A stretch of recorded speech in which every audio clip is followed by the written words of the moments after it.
Good morning, everyone. I'm Lana Zach. Thanks for joining us here on CBS News. Congress has passed a bipartisan bill to keep the government funded and avert a shutdown, at least for now. Lawmakers struck a deal last night with only a few hours remaining before that midnight deadline. Both the House and Senate voted to approve the funding measure to keep federal agencies open through November 17th. And in a dizzying turn of events, House Speaker Kevin McCarthy dropped his demands for steep spending cuts and relied on Democratic votes for passage of the bill. Now, it increases federal disaster assistance funding, but does not include aid for Ukraine, which, as you know, is a top priority for the White House. President Biden signed the measure late last night, saying he believed support for Ukraine would be approved later. Our teams in Washington have been following all of the developments this weekend. CBS News correspondent Skylar Henry is at the White House, but we start with CBS News Congressional correspondent Nicole Killian there in our D.C. bureau. So, Nicole, let's talk about the bill. What's in it, what was dropped, and how did it finally pass?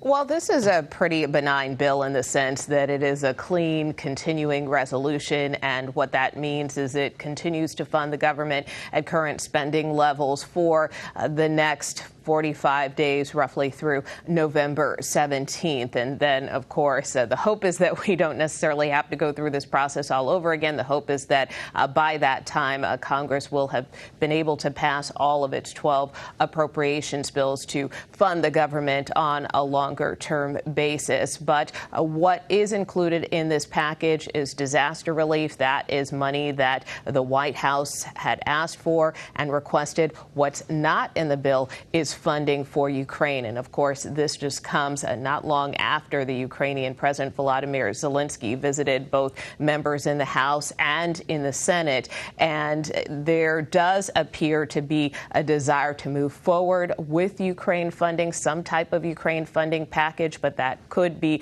a much heavier lift in the House than it will be in the Senate. Nicole, let's get deeper into that, because since this continuing resolution fully drops aid to Ukraine, and that is such a priority for the White House, but something that a growing number of House Republicans have expressed displeasure with, do you expect that funding will be able to pass as a standalone measure for Ukraine? Well, that is probably what we will see happen. Again, we have to see kind of what form and shape it takes. I mean, in terms of the government funding package, the White House had put forth about $6 billion, or in the Senate version of the continuing resolution, because keep in mind the Senate had its own version, which included that Ukraine funding. And again, that was about $6 billion. We know the White House has asked for much more, upwards of $24 billion.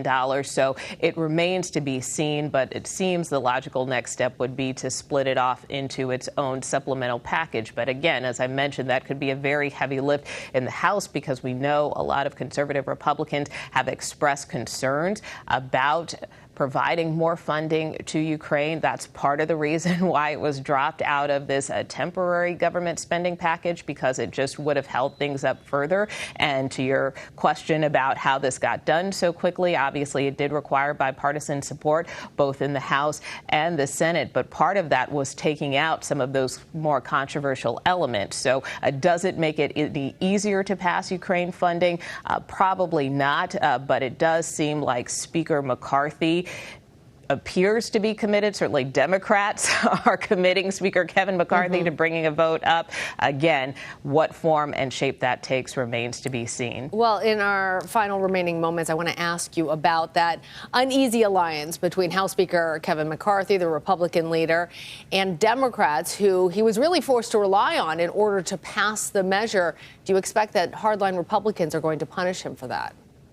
Well, I think so long as the speaker has these very narrow margins, he will continue to face challenges. I mean, we know, for instance, that Florida Congressman Matt Gaetz has been a pretty vocal opponent of the speaker, and he has not really dropped his threat to put forth this motion to vacate, which is the procedure that would be needed to take as far as trying to potentially oust the speaker. But you heard the speaker pretty vociferously yesterday say bring it if someone wants to try to oust him. So I don't think the speaker is deterred or intimidated, and he has tried to kind of smack down these threats before. But again, as we move through this funding process to fund the government on a more long-term basis, and as we approach this deadline in mid-November, it's certainly possible we could see more tension and friction play out within the House Republican Conference. Yeah, I think he said, if someone wants to remove me because I'm the adult in the room,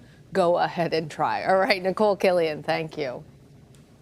CBS News correspondent Skylar Henry is there at the White House and joins us now. So, Skylar, what's the White House saying about the broad strokes of this bill?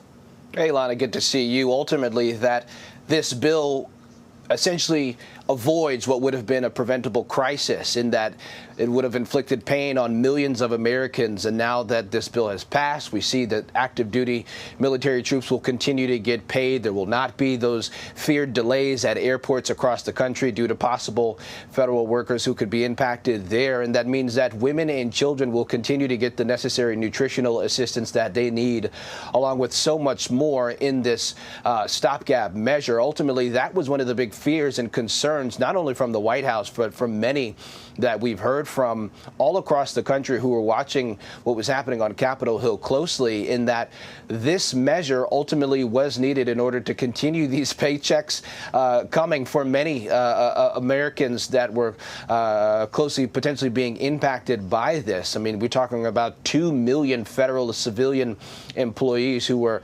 potentially at risk of either losing out on paychecks or being furloughed to something to that effect, or 2 million military personnel who could have been impacted as well. And that includes some of those men and women who were working down at the U.S.-Mexico border dealing with that migrant crisis. So I think a relieved White House, but President Biden put out a statement overnight ultimately saying that this was an avoidable crisis brought on by that group of hardline conservatives in the House that was essentially calling for deeper spending cuts, calling for these delays, ultimately saying that this was an avoidable situation, and that what the deal that they had agreed to previously, the White House and House Speaker Kevin McCarthy, was something that they should have adhered to this entire time, and that this was an avoidable crisis. We also saw in the president's statement there talking about aid for Ukraine, because that had certainly been a White House priority and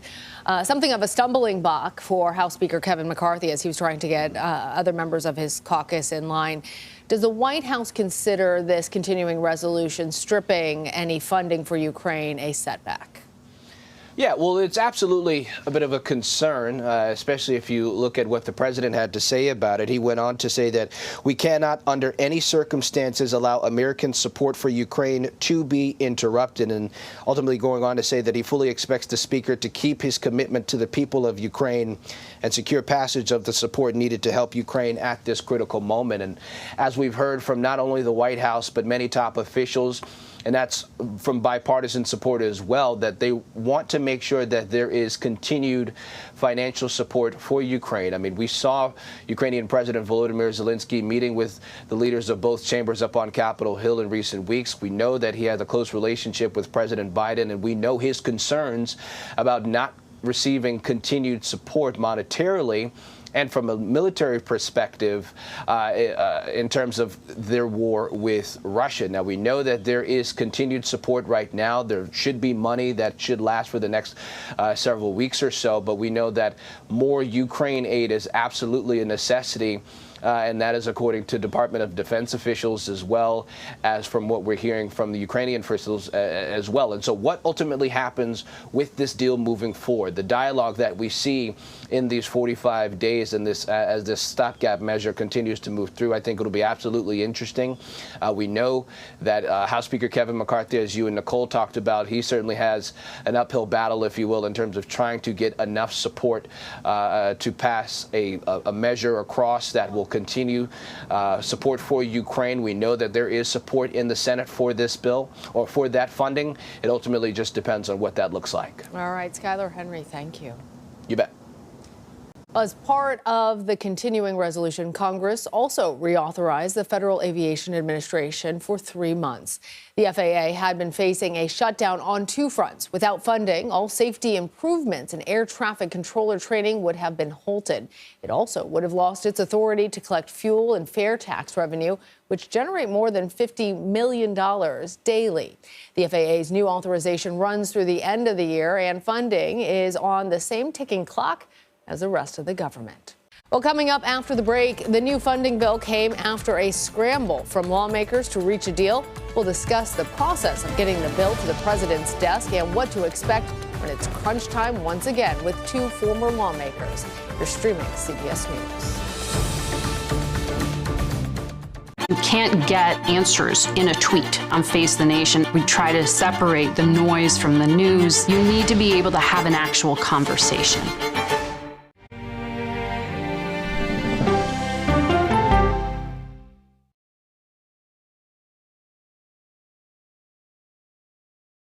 Well, let me start with this. This really happened. Have you told the government? Did any of that make sense? What's your response? You want me to just What's keep wrong going? with that argument? What have you Do learned? you know why? Why? Why? It's time for 60 Minutes, Sunday on CBS. An original documentary from CBS Reports. Since you started La Soup in 2014, do you have any sense as to how much food you've rescued from the landfill? We've rescued 4.5 million pounds. I can't even fathom how much food that is. And that's one little person in one little city in America. We're going to call this chicken piccata. We did 450 of these meals today. This is the exact dish that you and I are going to have. Yep. Oh, my God. Is it good? Mm-hmm. Having a plan of how to keep people fed should be in every single city. If we eliminated food waste, could we eliminate Hunger, yes. Eating Trash, now streaming on the free CBS News app. An original documentary from CBS Reports. You had a substitute teacher that was pretty popular. What was his reputation? Everyone loved him. You had to miss a test. What did he offer to have you make up the test? He said that I can come by after school was all over and just take the exam. The blinds were down. He closed the door. The next thing I knew, he was right next to me. That's when I realized what was going to happen. Even if I wanted to scream at the top of my lungs, no one would hear me because no one was there. He told me that if I ever said anything to anyone, he would kill me and he would kill my family. So I did it. Pledge of Silence, now streaming on the free CBS News app. He was there when the war in Ukraine started. Extreme history. It's a big moment. The extraordinary story behind Sean Penn's new Paramount Plus documentary, Superpower, when we go person to person.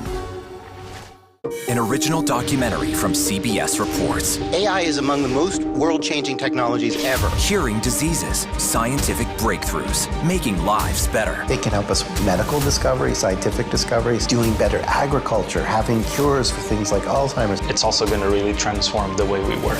The uplifting potential of artificial intelligence is limitless. It gives you a friend, somebody to chat with 24/7 that is non-judgmental. He makes me feel loved and desired. And so are its downfalls. The problem with all this AI is that it's unpredictable and uncontrollable. The choices we make now will have lasting effects for decades, maybe even centuries. The ChatGPT revolution, now streaming on the free CBS News app.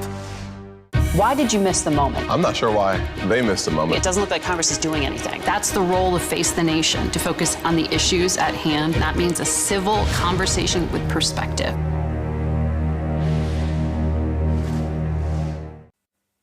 As we've been reporting, Congress passed a stopgap spending bill last night in order to keep the government funded through November 17th, just hours before a midnight deadline. As is always the case, much of the negotiations and work that went into getting the legislation to the president's desk happened behind closed doors. I want to bring in now former Illinois Congresswoman Cheri Bustos and former Michigan Congressman Fred Upton to talk more about what went down on Capitol Hill last night. Welcome to you both. Part of the reason why it's great to be speaking with you is because you both actually served in Congress during the government shutdown of December 2018.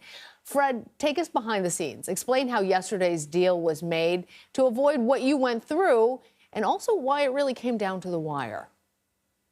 Well, it did come down to the wire. And, Kevin the speaker, tried every which way to have Republicans support keeping it open with a whole number of demands, particularly from the right flank. All of them went down. Every one of them failed. So at the end of the day, Kevin, to his credit, said, look, the only way we're going to keep the government open is if it's bipartisan. And in fact, virtually every Democrat voted for it, and more than half the Republicans as well. Senate passed it with an overwhelming margin last night. So we'll go through this again maybe 45 days from now before November 17th. But at the end of the day, Congress did the right thing. But man, there were a lot of federal employees who were sure worried that they wouldn't be going to work on Monday. And who knows how long it would have lasted. And Sherry, year after year, it seems like lawmakers really can't seem to agree on spending. And then we find the nation on the verge of a shutdown. What needs to change in Congress? Oh, gosh, that list is a long one at what needs to change in Congress. I mean, gosh, it's longer than this arm, I can tell you that. Look, Congress has this tendency to always go down to the wire. It did when Fred was there. It did when I was there. It will for many years. It's kind of not just the American way, but it's the human way, right? We're procrastinators. We get down to the wire. But what needs to change? First of all, the rules that Kevin McCarthy agreed to are just not sustainable. The fact that one member of the Republican conference can say they want to remove him from the speakership, all that leads to is Speaker McCarthy continually trying to appease all flanks of his party, and he cannot do that. When you have people on the far, far, far right that don't even want to keep government open, that's going to be a problem. I'm guessing when they're back in session on Monday, and it's here it is again tomorrow, they're going to be back in session again, that he's going to face that. And then there's going to be a decision made. Will Democrats help him keep his speaker's gavel, or will they just let the Republicans do this on their own? There's a lot of drama still to come, not only this 45-day period that we have, which, by the way, is less than a week before Thanksgiving, which will, again, get them down to this wire going into a holiday. So I think there's a lot more drama still to come, and the American public, unfortunately, will have to be on the receiving end of that. Well, Fred, Sherry brought up really House Speaker Kevin McCarthy and some of the drama that he potentially faces. He came out really strongly against Democrats after the bill passed, despite actually asking Democrats for their support and then receiving it. Let's play a little bit of what he had to say. The Democrats first wanted to adjourn. Can you imagine hours away from shutting down and they wanted to adjourn? Then they came down and all voted by a card to delay it, to delay it, to delay it. Then the leader went and took a magic minute to keep talking and delaying it and delaying it and delaying it. So it was interesting how it seemed almost like the rhetoric changed between the pre-vote the appeal that McCarthy was issuing for setting aside partisanship and doing what's right for the American people, and then immediately after, as he tried to separate himself from the Democrats. So, Fred, I'll start with you. Do you think that McCarthy's speakership is now at risk? Do you think that he'll be punished by some of the more right members of his party? Well, I suspect, looking at the news this morning, I suspect that some of those hardliners, Matt Gaetz and others, they're going to come to a decision on Monday. They're going to try to punish Kevin for working with the Democrats. Again, Kevin did the right thing. It was the only way to keep the government open. But I suspect that we'll have a vote as early as this next week, and hopefully it will fail, because when you have divided government and when you have such a small margin in the House, and Nancy Pelosi experienced the same thing when she was Speaker, when you change the rules so that just one member can offer a privileged motion to vacate the chair, you're gone unless you reach across the aisle. And Kevin showed that he finally could do that, keeping the government open on Saturday. But I suspect that there'll be a move as early as this week to try and bounce him. And he only survives if enough Democrats vote to table that resolution. Now we're looking at them actually trying to tackle some of the issues that were holdups. Because remember, this is just a continuing resolution to keep the lights on for the next 45 days. I'm going to ask both of you really quickly. Do you think that we're going to come back to this right before Thanksgiving, or do you think that they're going to be able to actually iron out some of these details? Sherry, I'll start with you. Well, I'll just take a guess at it, but my guess would be yes, we will be at the same point in 45 days. I'm guessing many members of Congress after this vote told their families, hey, not sure how Thanksgiving is going to go this year once again. So look, I think that it's this tendency to get down to the wire, to negotiate until the last moment. And I think we'll probably be seeing this again. That's a guess. And I hope I'm wrong on that. All right, Fred, agree or disagree? I agree with Sherry. I think we're going to be in the same box. I think maybe some of the bills will pass. They'll get outside of that continuing resolution. But we're going to be going through this drill, and big issues like Ukraine and others, which need to be addressed. Remember, the Senate passed a pretty good bill with 77 votes earlier in the week. Yeah, I think that'll be a template to get things done. All right, I'm going to call that bipartisan agreement. Sherry Bustos, Fred Upton, thank you both. So a government shutdown and its wide-ranging consequences have been averted for now. After the break, we're going to take a closer look at the timeline leading up to the last-minute deal as the countdown clock restarts. You're streaming CBS News. I know when I wake up on Sunday mornings and I step into this studio, I'm always looking at where the story goes next.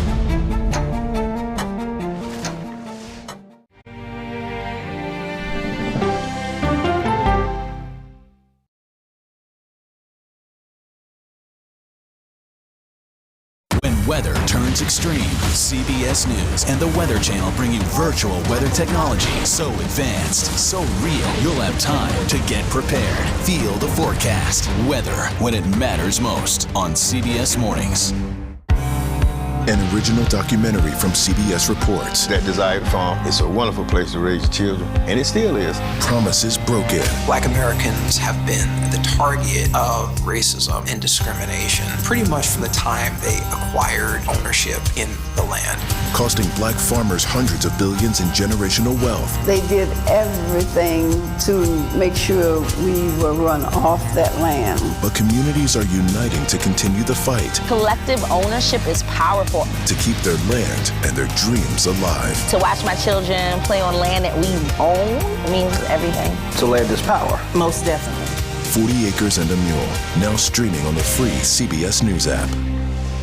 Politics isn't a game. Why aren't you holding yourself to that standard? Politics is about policy. Was this the right way to actually get this done? I'm a voracious consumer of information, and I'm impatient. I don't like to be spun. To be moderator of Face the Nation is not an anchor, it's not an actress. You are up here to moderate a conversation. That means bringing the most powerful stakeholders to the table to become better informed.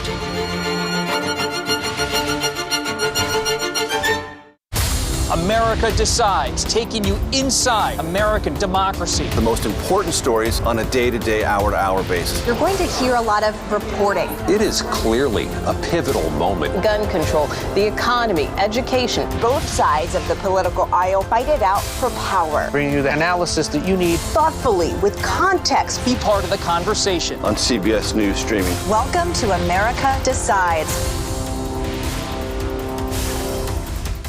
She is a beloved American icon and head of a media empire. But is Oprah Winfrey happy? How do you define happiness? Yeah, I call it happiness. Find out when we go person to person. An original documentary from CBS Reports. It was genocide, a deliberate effort by the United States government to eliminate the food source that was relied upon by Native American tribes. American bison were slaughtered and Native Americans displaced. And that's how tribes were subjugated to reservations and our lands were taken. But now, through conservation efforts at Yellowstone, Buffalo provided everything that we needed. Now they need help. a herd grows. We need to step up and help them. And a culture is reborn. When the buffalo return and come back, that's when our tribe will begin to heal. Yellowstone Bison Revival, now streaming on the free CBS News app. The National Transportation Safety Board says it will investigate a crash in Illinois that killed 5 people and forced hundreds of evacuations. A semi-truck carrying 7,500 gallons of anhydrous ammonia overturned in the southeast part of the state Friday evening. More than half of the toxic chemicals spilled out. It's not clear what caused the fatalities, but officials say they were not directly related to the ammonia leak. New York Governor Kathy Hochul says her state is dealing with a new normal after record-breaking downpours caused flooding across much of the metropolitan area on Friday. Nearly 8 inches of rain fell over parts of the city in just a few hours. The water led officials to close several subways and bus routes. Governor Hochul declared a state of emergency that will remain in effect over the next few days. No deaths have been reported as a result of the storm. And the police chief of a small Kansas town has been suspended more than a month after a controversial raid on a local newspaper. Chief Gideon Cody's suspension was first reported Friday by the Marion County Record, the same paper his department raided in August. Police seized personal cell phones, computers, and other equipment in that search. It drew condemnation from First Amendment advocates. Officers also raided the home of the paper's 98-year-old co-owner, Joan Meyer. She collapsed and died at her home the following day.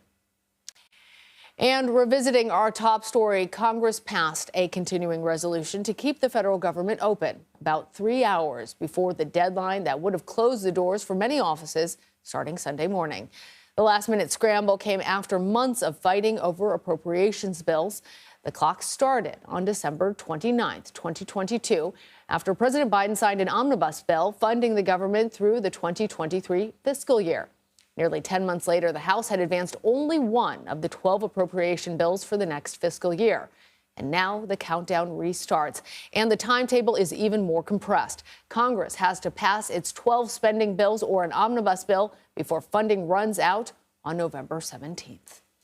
Well, that does it for now. I'm Lana Zach. Thanks for watching. You're streaming CBS News.